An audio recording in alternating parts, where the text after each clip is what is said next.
IMF نے ہمیں کہا ہے کہ اگر آپ کو اگلا پروگرام لینا ہے تو یہ چیزیں اپنے بجٹ کے اندر قانون سازی کر دیجئے تاکہ ہم آپ کے ساتھ آگے بڑھ جائیں. صحیح. تو اس کے اندر پبلک کی تو ٹھکائی ہے اور تو کچھ نہیں ہے, کوئی اچھائی تو ہو ہی نہیں سکتی. جب آپ قرض لینے ہوں, سود ادا کرنے کے لیے قرضے لینے ہوں تو بیگرز آر ناٹ چوزرز. یہاں پہ پرائم منسٹر کو نواز شریف بار بار کہہ رہے ہیں کہ ریلیف کے راستے ڈھونڈے. عامر الیاس رانا صاحب سینئر تجزیہ کار ہمارے ساتھ موجود ہیں, ویلکم کرتے ہیں آپ کو. رانا صاحب, اطلاعات تو یہ آ رہی ہیں کہ عید کے بعد حکومت PTI کے خلاف مزید شکنجہ جو ہے وہ سخت کرنے جا رہی ہے اور غداری کے مقدمات بنانے جا رہی ہے, امکانات یہ ظاہر کیے جا رہے ہیں. تو عید کے بعد سیاسی صورتحال کتنی سنگین ہوتی دیکھ رہے ہیں آپ؟ جب مارچ آتا ہے تو کہتے ہیں ڈبل مارچ, عید آتی ہے کہ تو پھر بقرعید پہ کہتے ہیں جی ڈبل قربانی ہوگی, تو آپ اور ہم اسی پہ لگے ہوئے ہیں. تو پھر دن تو ایک ہی جیسے ہیں نا. اگر ایک پارٹی سختی میں ہے اور وہ سختی کے اوپر مجبور کر رہی ہے گورنمنٹ کو اور اداروں کو کہ وہ بار بار ملک کی سلامتی کے اداروں کے ساتھ کھیلتی ہے, اور بالکل اس میں ایک اچھی چھوٹی سی خبر یہ ہے کہ عمران خان نے سپریم کورٹ کو خط لکھنے کا فیصلہ کیا. اچھا. لیکن اس خط میں یہ لکھا جا رہا ہے جو PTI کی طرف سے ہی دی گئی ہے کہ آپ ہمارا مینڈیٹ ہمیں واپس کریں. مطلب بات وہیں پہ کھڑی ہے, تو پھر کیا خط لکھ کے کر لیں گے آپ؟ تو جو موجود ہیں ان سے بات کرنی ہوگی. آج عمران خان کی اہلیہ بشرا بیگم کی 2 عدالتوں میں ضمانت لگی ہوئی ہے, اور سیشن کورٹ سے انہوں نے کہا ہم ہائی کورٹ میں جا رہے ہیں اور وہاں میاں گل اورنگزیب دیکھیں گے. یہ خبر بن سکتی ہے کہ اگر ان کی ضمانت ہو جائے آج, اور پھر وہ ایک CBM ہی کہلائے گا. واپس دلانا سپریم کورٹ کی ذمہ داری ہے سر؟ میں آ رہا ہوں. میں کہا یہ پھر CBM کہلائے گا کہ کوئی راستہ کھلا ہے بات چیت کا, لیکن نہ سپریم کورٹ اس میں فردر آئے گی آگے. میرے خیال میں وہ خط لکھ دیں, وہ اسے انوالو کرنا چاہ رہے ہیں جو کہ نہیں ہوں گے. ان کو بہت اچھی طریقے سے کام آتا ہے, تو یہ ظاہر ہے وہ یا کہہ دیں گے یا خط بھجوا دیں گے گورنمنٹ کے پاس, اور کسی کے پاس نہیں جائے گا. اور بات چیت فوج بھی کہہ چکی کہ آپ کو پہلے اپنا جرم یعنی 9 مئی کے اوپر معافی مانگنی ہوگی اور پھر آپ حکومت سے مذاکرات کریں. یہ جو سختیاں ہیں, یہ جو پرچے ہیں اور جو نئے پرچوں کی آپ نوید سنا رہے ہیں, یہ سب اس سے ریلیٹڈ ہیں جو قومی سلامتی کے ادارے خود ISPR اور پھر فارمیشن کمانڈرز کی پریس ریلیز کہتی ہے کہ ڈیجیٹل دہشت گردی ہو رہی ہے. راستہ تو خود سامنے رکھ دیا گیا PTI کے, اور آسان راستہ ہے کہ معافی مانگیں اور واپس آ جائیں. یہ معافی عمران خان صاحب کے لیے آسان نہیں ہے, کیونکہ آپ کو جرم قبول کرنا پڑے گا. آپ ایک سانس میں کہتے ہیں کہ ہمارے خلاف فالس فلیگ آپریشن ہوا, دوسرے سانس میں کہتے ہیں جب مجھے گرفتار کریں گے تو میرے لوگ کنٹونمنٹ میں نہیں جائیں گے تو کہاں جائیں گے جب مجھے کمانڈوز گرفتار کریں گے. تو وہاں سے بات بڑھ نہیں رہی. اب یہ فیصلہ عمران خان کو ہی کرنا ہے کہ وہ سمجھتے ہیں کہ گنڈا پور صاحب انہیں لوگوں کے زور پہ رہا کرا لیں گے. وہ لوگوں کے زور پہ سوچ رہے تھے 25 مئی 2022 کو کہ وہ لانگ مارچ کریں گے اور اسلام آباد پہ قبضہ کر لیں گے. وہ نہیں کر سکے, لوگ KP سے ساتھ نہیں آئے تھے. اب گنڈا پور صاحب بھی شوق پورا کر لیں, یہ بات چیت سے ہی طے ہونا ہے. یہ 2018 میں بھی مینڈیٹ کے اوپر کیا نواز شریف اور شہباز شریف نے اداروں پہ چڑھائی کر دی تھی. گنڈا پور تو نہیں, لیکن مولانا کوئی کردار ادا کر سکتے ہیں اس معاملے میں, کیونکہ یہ بھی باتیں سامنے آ رہی ہیں کہ ایک حکومت مخالف منظم انداز میں تحریک چلائی جائے گی.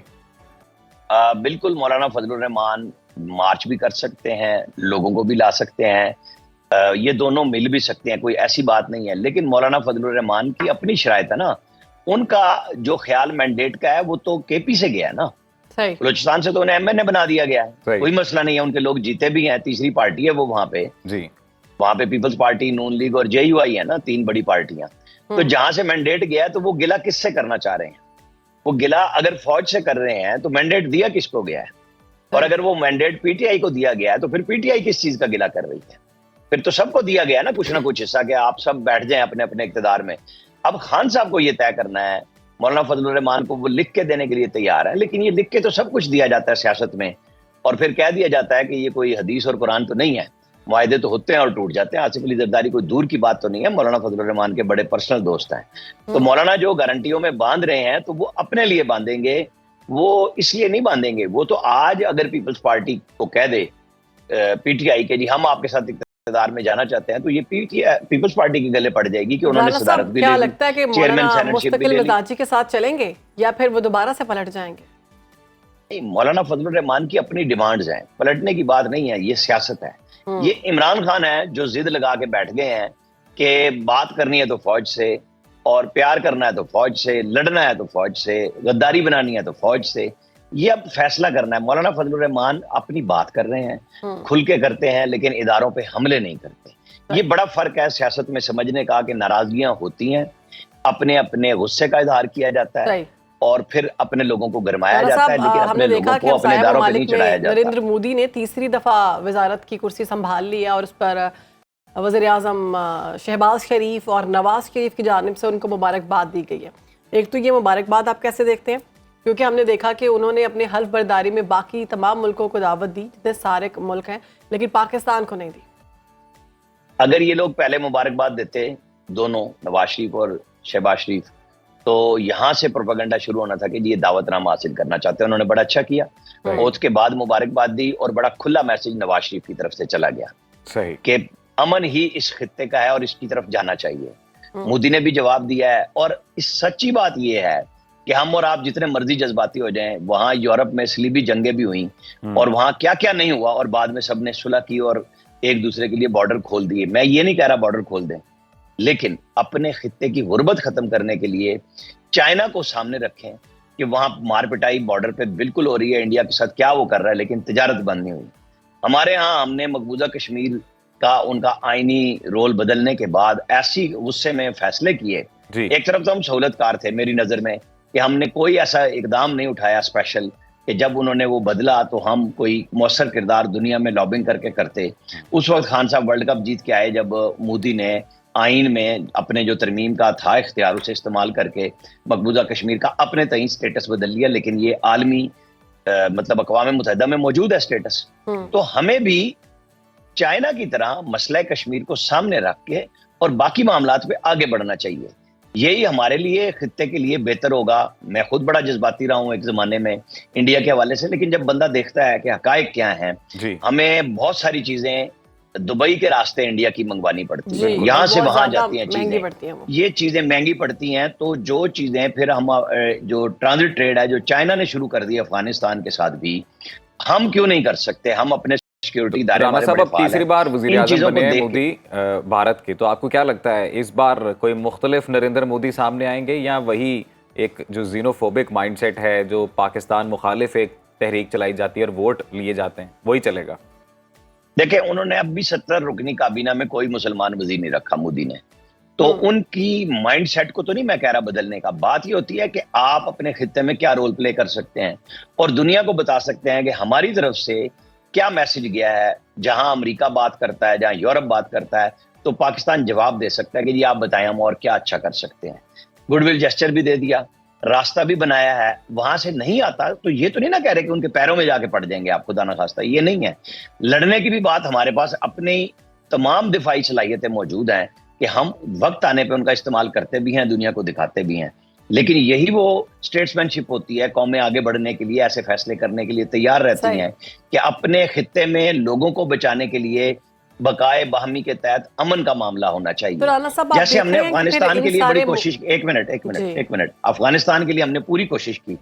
اب اگر وہ امریکہ کے ساتھ کیے ہوئے معاہدے جس میں پاکستان کا بڑا رول تھا، بچیوں کی تعلیم جس پہ ساری بریک لگی ہے، وہ نہیں مان رہے، تو اس کا مطلب یہ تو نہیں ہے کہ ہم ان سے کہیں کہ ہم ناراض ہیں، لیکن ہم نے خاموشی اختیار کر لی نا کہ ہم آپ کے وکیل نہیں بن سکتے دنیا میں. انہوں نے جو عمران خان کی پالیسی میں ہمارے پاس ٹی ٹی پی کے لوگ لائے، انہوں نے ہمارے ہاں گڑبڑ پیدا کی، ان کی سہولت کاری وہاں جاری ہے. ہم نے ہر سطح سے آخری پیغام ہمارے سیکرٹری داخلہ 2 ہفتے پہلے جا کے ان کے وزیر داخلہ کو پہنچا کے آئے ہیں کہ یہ ثبوت ہے اور یہ وہ لوگ ہیں جو آپ کے ہاں بیٹھتے ہیں اور ہمارے ہاں دہشت گردی کرتے ہیں. تو ہم ان کے ساتھ لڑ نہیں رہے، ہم ان کو بتا رہے ہیں. یہی انڈیا کے ساتھ معاملہ ہے. ہم اپنے بارڈرز پہ امن تو ضرور چاہیں گے، کیوں ہم لڑائی چاہیں، لیکن تعلقات بہتر ہوں گے اس طرح سے جیسے سلام دعا اور مبارکباد دی گئی ہے. دیکھیں کوشش ہوتی ہے، یہ اس کو آپ وہ نہیں کر سکتے. ہو سکتا ہے مودی کی طرف سے کوئی آگے ہو، بیک گراؤنڈ میں ہمارے مذاکرات دوبارہ شروع ہو جائیں، بات چیت شروع ہو، آخر کبھی تو سیٹل ہونا ہے. جواب تو آیا، یہ تو کلیئر ہے، جواب تو ان کی طرف سے آیا، مودی صاحب کی طرف سے جواب تو انہوں نے پرائم منسٹر کو بھی دے دیا. وہ سفارتی سطح پہ کہنے کو ہوتا ہے کہ کٹی کوئی نہیں ہوئی ہماری، وہ چل رہی ہے. لیکن ہم فیصلہ انہوں نے ایک اپنے لیے کیا، ہم نے اپنے لیے کیا اس وقت حکومت نے، کہ ہم نے تمام تر بات چیت راہداریاں سب انڈیا کے ساتھ بند کر دی. اب ہمارے ہاں بات ہوتی ہے، ان کے ہاں ہوتی ہے. اس کو وقت لگتا ہے دیکھیں 77 ایئرز ہو گئے ان چیزوں کو ہم لے کے چل رہے ہیں، کبھی غم کبھی خوشی، دونوں تاثرات چلتے ہیں۔ انڈیا کے ساتھ معاملات میں بہت معاملہ فہمی کی ضرورت ہے، چونکہ اس کے بغیر گزارا نہیں ہے کہ نہ رانا صاحب آپ کو لگتا ہے ابھی اقتدار میں اگر کانگریس جماعت ہوتی وہاں پہ یا راہل گاندھی اگر وزیر اعظم بنتے تو سچویشن مختلف ہو سکتی ہے؟ نہیں، یہ میں ان لوگوں سے بالکل نہیں اتفاق کرتا جو سمجھتے ہیں کہ اگر کانگریس کی جو آج کی بڑی لیڈر ہیں جو مطلب ماری گئی اندرا گاندھی، انہوں نے کیا کہا تھا بنگلہ دیش پہ کہ آج میں نے خلیج بنگال میں نظریہ پاکستان ڈبو دیا۔ آپ ان کو اس طرح مت دیکھیں کہ وہ پارٹی ہمارے ساتھ ہے اور یہ پارٹی نہیں ہے، ان کے پاکستان کے بارے میں نظریات ایک جیسے ہیں، لیکن خطے میں امن بحال کرنے کے لیے، بات چیت کا راستہ کھولنے کے لیے جب بھی بات ہونی چاہیے، کیا عمران خان نہیں کہتے تھے کہ بس اب یہ الیکشن جیت جائے مودی پچھلے الیکشن میں تو ہمارے معاملات بہتر ہو جائیں گے؟ کیا بہتر ہوئے؟ اور گڑبڑ ہوگی۔ یہ کرنی چاہیے، بات کرنی چاہیے، تاکہ آپ دنیا میں جب بیٹھے کہیں پہ تو آپ اپنا کیس پیش کر سکتے ہیں کہ ہم پہ جو الزامات لگتے ہیں کہ ہم کیا بات کر رہے ہیں۔ سر اب ملکی معاملات پر ایک دفعہ پھر سے آتے ہیں، بجٹ آ رہا ہے، آپ کو کیا لگ رہا ہے کس طرح کا بجٹ ہونے والا ہے؟ کوئی ریلیف ملے گا اس بار؟ کوئی توقع کرے عوام یا عوام پر بم گرنے والا ہے؟ کبھی بچپن میں جب ہم بجٹ پی ٹی وی پہ آیا کرتا تھا نا تو 2-3 چیزیں ہوا کرتی تھی کہ سیلری کتنی بڑھ رہی ہے، پیٹرول میں کمی بیشی کتنی ہونی ہے، اور بس ختم۔ اب آپ مجھے بتائیں سارا سال تو بجٹ آتا ہے، صرف اس بجٹ میں یہ کیفیت بدلے گی کہ جو آئی ایم ایف نے ہمیں کہا ہے کہ اگر آپ کو اگلا پروگرام لینا ہے تو یہ چیزیں اپنے بجٹ کے اندر قانون سازی کر دیجئے تاکہ ہم آپ کے ساتھ آگے بڑھ جائیں۔ صحیح۔ تو اس کے اندر پبلک کی تو ٹھکائی ہے اور تو کچھ نہیں ہے، کوئی اچھائی تو ہو ہی نہیں سکتی۔ جب آپ قرض لینے ہوں، سود ادا کرنے کے لیے قرضے لینے ہوں تو بیگرز آر ناٹ چوزرز۔ یہاں پہ پرائم منسٹر کو نواز شریف بار بار کہہ رہے ہیں کہ ریلیف کے راستے ڈھونڈیں۔ دیکھیں چائنا کے اوپر آ کے خاموشی ہے، اور مجھے یقین ہے کہ اس سے ایک اچھی خبر 2-4-5 دنوں میں، جو ہم نے ان سے قرضوں کی بات کی ہوئی ہے کہ اس کو ری شیڈول لمبی مدت کے لیے کر دیں تو ہمیں ایک ریلیف ملنا ہے۔ یہی وہ چیزیں ہیں جو بجٹ میں اگر کچھ تھوڑی بہت بہتری اور آسانی کر سکتی ہیں، ادروائز تو ہم وہ کہتے ہیں نا کہ کمر کس، اور ہم کتنی کمر کس ہے۔ پھر مریم اورنگزیب کیوں یہ دعویٰ کر رہی ہیں کہ پاکستان ایشیا کا واحد ملک ہے جہاں مہنگائی سب سے زیادہ تیزی سے کم ہو رہی ہے؟ وہ بہت اچھی بات کر رہی ہیں، وہ درست بات کر رہی ہیں، لیکن یہی ملک تھا جس میں 1 سال پہلے سب سے زیادہ مہنگائی تھی، تو کون سا کارنامہ انجام دیا جب واپس ہی آ رہے ہیں نا۔ اصل مہنگائی نواز شریف کے دور کی جس کا دعویٰ کیا ہے اور جو کوشش یہ کر رہے ہیں تو اس کو لائیں نا۔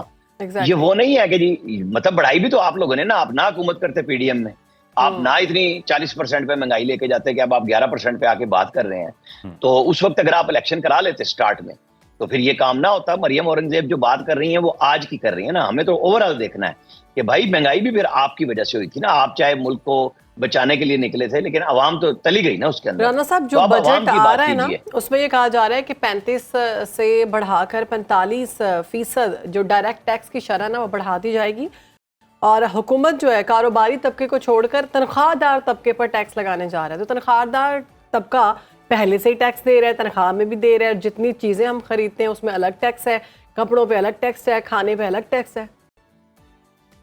اب ہوا پہ بھی لگنے ہیں اور سورج کی انرجی ہے اس کے اوپر بھی سوچ بچار ہو رہی ہے کہ کیسے داؤ میں لایا جائے۔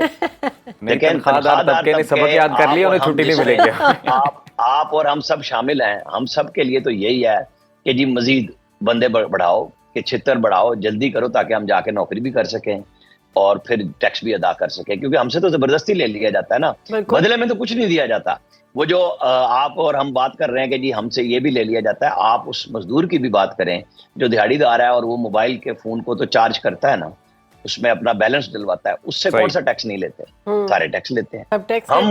مسئلہ یہی ہو گیا کہ ٹیکس تو ہم ہر صورت میں ہر چیز پہ دے رہے ہیں، لیکن یہ جو حکمران یا ہماری بیوروکریسی ہے ان کے اللہ تللوں پہ کوئی کمی نہیں آ رہی، جو تعیشات ہیں ان کی واپسی کی کوئی بات نہیں ہو رہی، مراد کی واپسی کی کوئی بات نہیں ہو رہی۔